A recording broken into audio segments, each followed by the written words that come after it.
Hey everyone, welcome back to M&B Homestead. This is my third try at the video. I'm gonna hopefully get the same way I did it on the second one that I tried. A subscriber of mine who I consider a friend, due to us keeping in contact via email, asked me to do a video about stress and how I deal with it. I work in an ICU in the medical team, and I believe there are two ways you deal with stress. Bad ways. Excessive drinking, illegal drugs, abusing prescription medicines, stress eating, not talking about your problems, keeping it internalized, making it grate on you constantly. You can't dwell on that stress. You have to get it out and into the open. Good ways of dealing with it. Talking to people, i.e. a counselor, talking to your loved ones. For me, it's my wife and my family. Eating healthy, exercising. I try to exercise 3 days a week. I have a rowing machine I do 3 days a week. And last but not least, for me, is coming home and seeing my two German Shepherds. Their names are Minnie and Bear, M&B. I think you can get two and two together and figure out why the channel's named M&B Homestead. Both of our dogs were rescues. I believe in my heart of hearts, just making sure I had the microphone on. In my heart of hearts, that those dogs have rescued me more than I've rescued them. I gave them a forever home, but they provide me with endless amounts of joy and love when I come home from work in the mornings. I can come home from work. Most German Shepherds, they keep their ears up and at attention constantly. They're always looking for something, screening for something. When I come home, those ears go flat against their heads. Their tails are wagging 100 times a minute, and they just show all the unconditional love that they can. That gives me the greatest joy and the greatest stress reliever when I come home. I want to say right now that I never ever enjoy seeing somebody come into the hospital, let alone the ICU. In a perfect world, hospitals and etc., medical teams wouldn't be needed because nobody would get sick or injured. But they do get sick or injured. They get real sick and really injured, and they require intensive care services. Nothing gives myself and my team greater joy as to see somebody come in and get better. Again, I don't enjoy seeing them come in, but when they do, we enjoy seeing them get better with the tools that we've given them and get out of the ICU. Dealing with my stress, again, talking to people. You don't want to keep this stuff penned up inside you. It'll just grate on you and grate on you and make you do bad things. Talking to my wife, she's in the medical field also. She was a paramedic just like I was in a former life. I was a paramedic for almost 30 years. I worked on the ambulances, or ground pounders they're called, or ground work. I also did air ambulance work. I flew in a helicopter for almost 8 years. That was the capper to my career, and when I was done with that, I was already done with school and on my new job. Being a paramedic for many years prepped me for the stress that I'll deal with in an ICU. On the helicopter, you saw the sickest of the sick and the worst injured because they needed to get to that hospital pronto. A helicopter can get you there pronto. And I had somebody then I could talk to, and that helped the best. Eating healthy. You don't want to, do the takeout all the time. Go to, fast food restaurants or wherever you go and get that junk food. You got to eat healthy. Fruits, vegetables, lean proteins, fish, lean red meat once in a while, chicken, all that stuff. You got to balance it, They say that serving size about the size of your fist, okay? Not my fist or anybody. It's your fist is about what you should be eating for a piece of protein. Piece of chicken the size of your fist, piece of fish, piece of steak. Those are, 4 ounces, 4 to 8 ounces is a good portion size. Mix that with, a balance of starches and carbohydrates and good, fresh vegetables, not ones that have chemicals on them, been treated with chemicals. You don't want any of that stuff. That stuff just does not sit well with me personally. I don't have any, strong data or studies to show you or tell you, but it's my personal belief that anything treated with a chemical should not be consumed.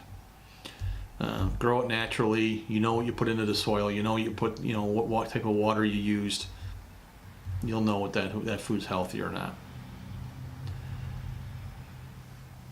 I do, I have, my weaknesses. My weakness is pizza. I'm a pizza fanatic. So my wife limits to how much we get per month. I do enjoy stout beer. But I've cut that back a lot. I only have a couple beers on my days off. When I'm off, I have a couple beers, but I don't drink it in excess. Moderation is the key to everything. Red wine, yes, it is healthy for you. You can do all that research on the internet. Take it with a grain of salt unless it's been medically, peer reviewed, they say. And this video is by no means sound medical advice. It's my personal opinion at the request of one of my subscribers who I consider a friend.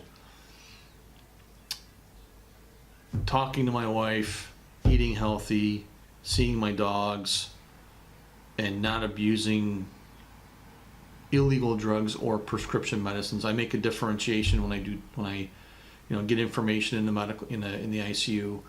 Drugs are illegal, medications are prescribed to you. That's my differentiation in my mind. Back to the stress again. I keep going off on tangents, I'm sorry. Stress, again, makes you do funny things. You'll do things you've never done before. So you want to keep that in check. Dealing with the stress in the ICU, I've never ever enjoyed, and I never ever get over having to call somebody at 2 o'clock in the morning and say, I'm very sorry for this phone call at 2 in the morning, but your loved one has passed away. Probably some of the toughest phone calls I've ever had to make and tell people.